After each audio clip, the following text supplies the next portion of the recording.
দাবিতে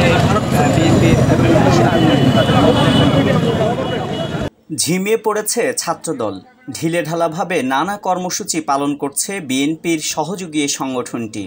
তাদেরকে এককভাবে মাঠের কর্মসূচিতে তেমন একটা দেখা যায় না, যদিও দেশের একমাত্র মধ্যমপন্থী সবচেয়ে বড় ছাত্র সংগঠন এটি। ৮০ দশকে এ সংগঠন স্বৈরাচার বিরোধী আন্দোলনে এককভাবে নিজের প্রভাব বিস্তার করে রাষ্ট্রকে গণতান্ত্রিক ধারায় ফেরাতে সক্ষম হয়েছিল। যে ছাত্র সংগঠনটি ঢাকা বিশ্ববিদ্যালয়ে এত প্রতাপের সাথে ছিল, তাদেরকে খুঁজতে এখন হারিকেনের প্রয়োজন হয়। সাম্প্রতিককালে ১৭ই August BNP chairperson Begum Khaleda জিয়ার ৭৮তম জন্মবার্ষিকীর অনুষ্ঠান পালন করেছে দলটির সর্বস্তরের নেতাকর্মীরা।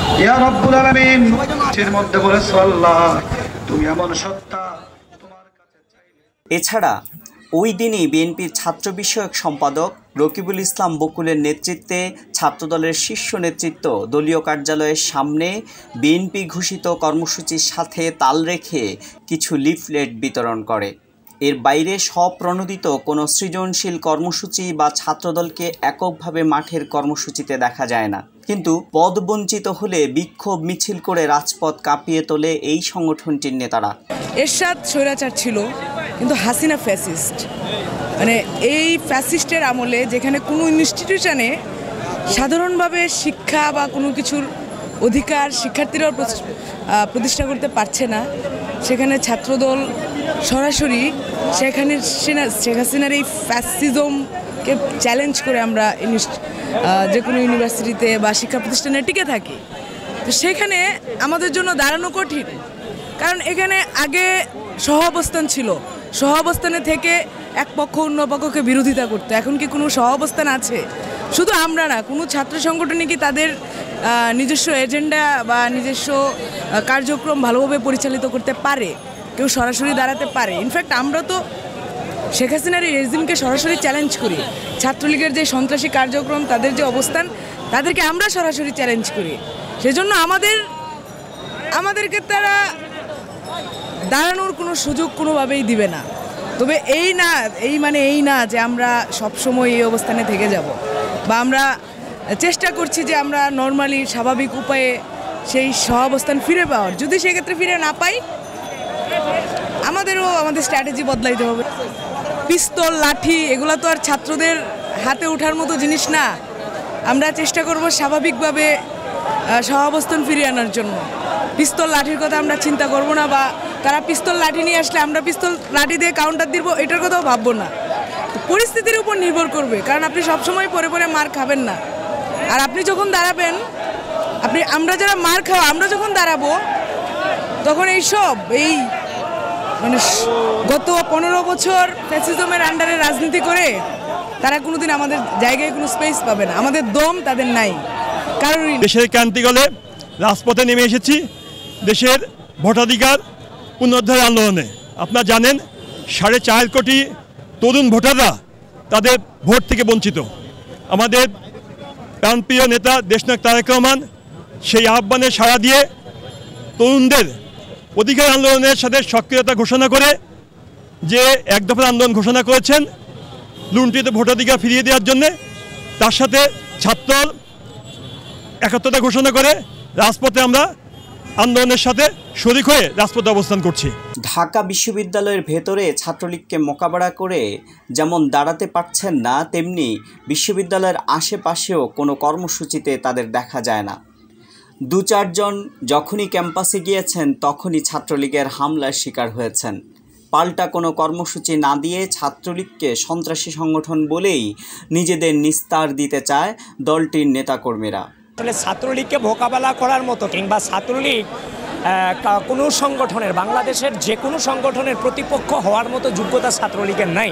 কারণ ছাত্রলীগে রাজনীতি বলতে কোনো কিছুরই অবশিষ্ট নাই। সেটা হচ্ছে যে এরা বিরোধী সরকারি দলে থাকতে থাকতে যে পরিস্থিতি মোকাবেলা করা প্রয়োজন এদের, সেই পরিস্থিতি মোকাবেলা করে এরা বড় হয় নাই, কিংবা ওই রকম পরিস্থিতির মুখোমুখি এরা পড়েই নাই। যদি আপনি পরিস্থিতি মোকাবেলা না করেন, তাহলে তো আপনি প্রপার রাজনীতিবিদ হতে পারবেন না।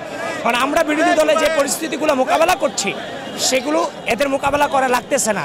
এরা ক্যাম্পাসে যেই থ্রোতে আছে সেটা হচ্ছে একটা পুলিশি পাহারায় আছে এবং অস্ত্র নিয়ে ওইভাবে আছে, সরকারের প্রোটেকশনে আছে। যেদিন বাংলাদেশ প্রেক্ষাপটে যেদিন নিরপেক্ষ সরকার কিংবা ওইরকম লেভেল প্লেয়িং ফিল্ড তৈরি হবে, সেদিন এই ছাত্রলীগের ছাত্রদলকে মোকাবেলা করার মতো হিম্মত এই ছাত্রলীগের একজনেরও থাকবে না। এটা হচ্ছে সবচেয়ে বড় সত্য কথা। ছাত্রদলের ধারা খেয়ে কিন্তু ছাত্রলীগ দল চত্বর থেকেই পালিয়ে গিয়েছিল। তারা বুড়ো কাপুরুষের মতো এককভাবে আমাদের নেতাকর্মীদের উপর হাইকোর্ট প্রাঙ্গণে হামলা করে আহত করেছে। তারা কিন্তু সমষ্টিগতভাবে তাদের শক্তি সামর্থ্য প্রদর্শন করতে পারে নাই। বাংলাদেশ ছাত্রলীগ কখনোই তারা তাদের শক্তি সামর্থ্য বাঘের মতো দেখাতে পারে নাই, বরঞ্চ বাংলাদেশ জাতীয় ছাত্রদল সিংহের মতো বলেন, বাঘের মতো বলেন, ধানের ছেলের মতো বলেন, তারা কিন্তু রাজপথে থেকে এই ছাত্রলীগ বলেন, আওয়ামী ফ্যাসিস্ট বলেন, সবাইকে কিন্তু লাল কার্ড দেখিয়েছে এবং বিভিন্ন আন্দোলন কর্মসূচিতে তারা কিন্তু চোরাগুপ্ত হামলা করে। বাংলাদেশ জাতীয় ছাত্রদল বলতে চায়, বাংলাদেশ জাতীয় ছাত্রদল দৃঢ় প্রত্যয় করে বলতে চায়, প্রশাসনের ছত্র ছাড়াও যদি কোনো ছাত্রলীগ আবার চোরাগুপ্ত হামলা করতে চায়, বাংলাদেশ জাতীয়তাবাদী ছাত্রদল রাজপথে থেকে সম্মুখভাগে থেকে তারা কিন্তু সেই হামলার জবাব দেবে। দীর্ঘদিন তারা ক্ষমতাকে অপব্যবহার করে ছাত্রলীগ বিশ্ববিদ্যালয়ে যে পরিমাণ পেশি শক্তি দিয়ে তারা দখল করে রেখেছে। জাতীয়তাবাদী ছাত্রদল সাধারণ শিক্ষার্থীদের সংগঠন, তারা সবসময় ক্যাম্পাসে গিয়েছে। ক্যাম্পাসে আমরা যতবারই গিয়েছি ততবারই এই সন্ত্রাসী ছাত্র সংগঠন ছাত্রলীগ আমাদের উপর হামলা করেছে এবং এই হামলার আমরা আমাদের যে আপনারা জানেন ঢাকা বিশ্ববিদ্যালয় রাজনীতি জাতীয় রাজনীতির সাথে সম্পৃক্ত। সরকার দল যারা ক্ষমতা থাকে তারা তাদের সংগঠনকে সর্বোচ্চ মদত দেয় এবং বিশ্ববিদ্যালয় যে প্রশাসন রয়েছে, আমরা যাদেরকে প্রশাসন আমরা যাদেরকে অভিভাবক মনে করি এবং বিশ্ববিদ্যালয় প্রশাসন তারা টোটালি আমাদের অভিভাবক তো না এবং বিশ্ববিদ্যালয়ের প্রশাসন নয়, তারা ছাত্রলীগ নামক সংগঠনের অভিভাবক এবং ছাত্রলীগকে সর্বোচ্চ মদত দিয়ে এই সন্ত্রাসী কর্মকাণ্ডে সহযোগিতা করে আসছে। এই বাংলাদেশের মানুষ আজকে যেখানে সংগ্রাম লড়াই করে যাচ্ছে, ঢাকা বিশ্ববিদ্যালয় ছাত্রদল অতীতে নয়, এখন রাজপথে আছে এবং রাজপথে থেকে এই ফ্যাসিবাদ মোকাবেলা করবে এবং ঢাকা বিশ্ববিদ্যালয় ছাত্রদলের প্রত্যেকটা নেতাকর্মী তারা তাদের প্রাণের ক্যাম্পাসে ফিরে যাবে এবং ঢাকা বিশ্ববিদ্যালয় ক্যাম্পাস থেকেই এই ফ্যাসিবাদ আন্দোলনের প্রধান শুরু হবে। তবে কথায় ছাত্রদলকে খুবই শক্তিশালী মনে হলেও বিএনপির মূল নেতৃত্ব ছাত্রদলকে নিয়ে বেশ হতাশা ব্যক্ত করেছেন। খোদ বিএনপি মহাসচিবই তরুণ সমাজের নিষ্ক্রিয়তার কথা বলে ছাত্রদলের দিকে ইঙ্গিত করেছেন। আমরা কিন্তু বয়স হয়ে গেছে, অনেক বয়স, আমরা এখন একেবারে বলা যেতে পারে বৃদ্ধ পর্যায়ে চলে যাচ্ছি। পরিবর্তন যদি আনতে হয় তরুণরা ছাড়া পরিবর্তন সম্ভব নয়।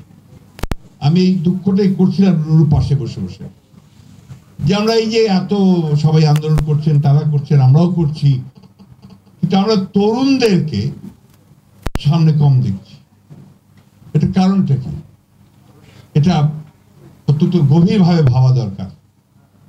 এটা এই জন্য দরকার যে আজকে পরিবর্তন, সংগ্রাম, লড়াই, যুদ্ধ সবটাই করতে হবে তরুণদের। যে কথাটা আমি প্রায় সব সময় বলি, আমার আহ্বানদের থাকে এটা যে সেই যুবকেরা তরুণরা কোথায়, কে আছো জওয়ান, হাও আগুয়ান, আঁকিছে ভবিষ্যৎ, এই কথাটা আমি বলার চেষ্টা করি সবসময়। ওই বিষয়টাকে একটু গুরুত্ব দিতে হবে। বিশেষ করে আজকের যে দলটা আছে সেখানে আপনার গণ অধিকার পরিষদ, এদের সঙ্গে যখন আমি প্রথম তাদের অফিসে যাই, আমি অত্যন্ত আশান্বিত হয়েছি যে সেখানে তরুণদের সমাবেশ আছে প্রচুর। এখন যেটা প্রয়োজন যে অন্যান্য দেশের সব তরুণদেরকে সামনে নিয়ে আসা। আমি খুব কষ্ট পাই যখন দেখি যে একটা জঘন্যতম একটা ঘটনা ঘটেছে, একজন নারী বা একজন তার ছাত্রী নির্যাতিত হয়েছে, সেই শিক্ষা প্রতিষ্ঠানের তরুণরা, ছাত্ররা সেটা প্রতিবাদের সামনে রাস্তায় নামে, অথবা সমাজে, রাষ্ট্রে মানুষের ওই যে আজকে যে বিষয়টা আছে, আপনার তার সাংবিধানিক অধিকার হরণ করে নেওয়া হচ্ছে, মানবাধিকার হরণ করে নেওয়া হচ্ছে। কই, আমরা তো ঢাকা বিশ্ববিদ্যালয় থেকে অন্যান্য বিশ্ববিদ্যালয় থেকে সেইভাবে এই বিষয়ে আপনার কোনো প্রতিবাদ দেখতে পাচ্ছি না, রাস্তায় নামছে না। অথচ আমরা যখন পাকিস্তান আমলে ছাত্র ছিলাম, সবচেয়ে অগ্রণী ভূমিকা পালন করেছে কিন্তু ছাত্ররা। সমাজের জন্য, সমাজ পরিবর্তনের জন্য, অর্থনৈতিক ব্যবস্থা পরিবর্তনের জন্য, রাষ্ট্র পরিবর্তনের জন্য তরুণরাই অগ্রণী ভূমিকা পালন করেছে। এমনকি 90-এর যে ছাত্র গণঅভ্যুত্থান, সেখানেও কিন্তু নেতৃত্ব এবং আন্দোলনের মূল ভূমিকায় ছিল আপনার ছাত্ররা। দুর্ভাগ্য আমাদের, এখন পর্যন্ত আমরা সেই ধরনের সেই তরুণদের, সেই যুবকদের, সেই ছাত্রদের সেই সামনে দেখতে পাচ্ছি না। তবে আমি আশাবাদী যে আজকে যে তরুণরা রাজনীতি এসছে। তবে ছাত্রদল সেক্রেটারি নিজেদের পক্ষে সাফাই গেয়ে বললেন, এর দ্বারা ছাত্রদলকে মহাসচিব ইঙ্গিত করেননি। কিন্তু প্রশ্ন হচ্ছে, তাহলে ছাত্রদলকে মাঠেও দেখা যায় না কেন? জাতির কাছে, দেশের কাছে নিশ্চয়ই আমাদের দায় রয়েছে। মাননীয় মহাসচিব যেটি বলেছেন, তিনি বলেছেন ছাত্রদের পাচ্ছে না। কোন ছাত্রদের? এই বিপদ সংকট পথ পাড়ি দিতে সাধারণ শিক্ষার্থীদের স্বাভাবিক কারণেই আমাদের কাতারে আসতে পারবেন না। তাদের সমর্থন রয়েছে, তাদের সমর্থন নিয়ে আমরা রাজপথে দুর্বল এবং দুর্জয় কাফেলা নিয়ে গিয়ে। সুতরাং আমরা দৃঢ়ভাবে বিশ্বাস করি যে এটা আদর্শিক সংগ্রাম। আমরা চেষ্টা করছি গণতান্ত্রিক যে ঐক্য, গণতন্ত্র পুনরুদ্ধারের জন্য যে ছাত্র ঐক্য গড়ে তোলা, কিন্তু আমরা দৃঢ়ভাবে এটাও মনে করি ফ্যাসিবাদ বিরোধী আন্দোলন সবাই করতে পারবে না। তারপরও জাতীয়তাবাদী ছাত্রদল সর্বস্তরের সাধারণ শিক্ষার্থীদেরকে আমরা আহ্বান জানাচ্ছি, আপনি আপনার অধিকার নিশ্চিত করার জন্য, আপনার গণতান্ত্রিক সাংবিধানিক অধিকার, মৌলিক ও মানবাধিকার নিশ্চিত করার জন্য সচেতনতার সাথে রাজপথে আমাদের সাথে উপস্থিত হন। আমরা আপনাদের গণতন্ত্র ফিরিয়ে দেবো, আপনাদের অধিকার ফিরিয়ে দেবো। আমাদের পথগুলো নিশ্চয়ই রক্তে পথ পিছল করে দেয় এই আওয়ামী ফ্যাসিস্ট সরকার। সে কারণে আমরা স্ট্র্যাটেজিক কারণে আমাদের যারা গণতন্ত্র মনা রয়েছে, যারা গণতন্ত্র মুক্তির আন্দোলন করতে চায়, তাদেরকে আমরা উদ্যত আহ্বান জানাচ্ছি, আপনারা আপনাদের মতো করে, সবার মতো করে সবাই একটু ঐক্য গড়ে তোলার চেষ্টা করেন। জাতীয়তাবাদী ছাত্রদল ইনশাআল্লাহ পৃষ্ঠপোষকতা দান করবেন, সর্বাগ্রে দাঁড়িয়ে ভ্যানগার্ডের ভূমিকা পালন করবে। ছাত্রলীগ মিশে গেছে আওয়ামী লীগে। আজকে আওয়ামী লীগের একটি সশস্ত্র বাহিনীতে পরিণত হয়েছে ছাত্রলীগ। সকল ক্রিয়াশীল ছাত্র সংগঠন তাদেরকে একবার হলেও সন্ত্রাসী সংগঠন হিসেবে আখ্যা দিয়েছে। কিন্তু আমরা খুব অভাব বোধ করছি রাজনৈতিক সংস্কৃতি। আমরা ছাত্রলীগের যারা রয়েছেন, দায়িত্ব রয়েছে, তাদের উদাত্ত আহ্বান জানাবো, আপনাদের বিবেকের কাছে প্রশ্ন করুন, আপনারা আওয়ামী লীগ ছেড়ে স্বতন্ত্র অবস্থান গ্রহণ করুন, গণমানুষের পক্ষে অবস্থান গ্রহণ করুন। ঢাকা বিশ্ববিদ্যালয়ে মায়ের রেখিয়েছি তা না, আপনি গত 15 বছর ধরে একটি ফ্যাসিস্ট সরকারের কবলে গণভবন থেকে শুরু করে ঢাকা বিশ্ববিদ্যালয়ের প্রত্যন্ত অঞ্চল সকল কিছুই চর দখলের ন্যায় দখল করে রেখেছে।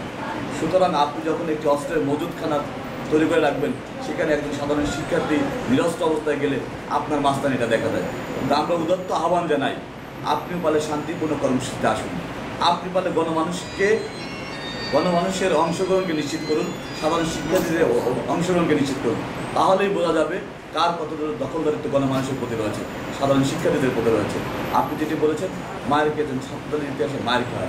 আমরা জাতির সামনে, বিশ্বের সামনে দেখাতে চাচ্ছি আমরা শান্তিপূর্ণ কর্মসূচিতে রয়েছি। কিন্তু আমরা জাতীয়তাবাদী ছাত্রদল দৃঢ় কণ্ঠে বলতে চাই, এদেশের যে কোনো সন্ত্রাসী সংগঠনকে মোকাবেলা করার জন্য জাতীয়তাবাদী ছাত্রদলের সর্বস্তরের নেতাকর্মী প্রস্তুত রয়েছে। আপনি একটি প্রতিরোধ দেখেছেন ঢাকা বিশ্ববিদ্যালয়ে। আমরা নিরস্ত্র অবস্থায় শান্তিপূর্ণভাবে ঢাকা বিশ্ববিদ্যালয়ে গিয়েছিলাম।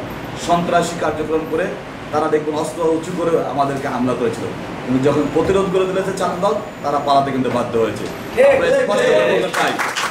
আমাদের এই শক্তি হলো আদর্শিক শক্তি। আমাদের অসংখ্য সহযোদ্ধা গুম খুন হত্যার শিকার হয়েছে, কিন্তু এই আদর্শিক লড়াই কিন্তু থেমে যায়নি, কারণ এটা একটি আদর্শিক যুদ্ধ। আমাদের যুদ্ধ লুটেরাদের মতো নয়, ভাগ বটারার লড়াই নয়, আমাদের একটি আদর্শিক যুদ্ধ, গণতন্ত্র পুনরুদ্ধারের যুদ্ধ, সাধারণ শিক্ষার্থীদের ন্যায়সঙ্গত অধিকার আদায়ের যুদ্ধ। সুতরাং আমরা ছাত্রলীগকেও আহ্বান জানাবো, গণমানুষকে ধারণ করুন, সাধারণ শিক্ষার্থীদেরকে ধারণ করুন। নির্বাচনের বাকি আর 4 মাস, ছাত্রদল কবে মাঠে নামবেন এমনটাই এখন প্রশ্ন। বিএনপির ঘোষিত কর্মসূচিতে যেমন খুব একটা সক্রিয় দেখা যায় না ছাত্রদলকে, তেমনি স্বপ্রণোদিত হয়ে কোনো কর্মসূচি নিয়ে এগিয়ে আসেন না সংগঠনটি। বিএনপির রাজনীতি বিশ্লেষকরা বলছেন, ছাত্রদল মাঠে সক্রিয় ভূমিকা না রাখতে পারলে মাঠের রাজনীতির ফসল ঘরে তোলা দুঃসাধ্য হবে বিএনপির জন্য। এমআর আমিন, হালচাল, ঢাকা।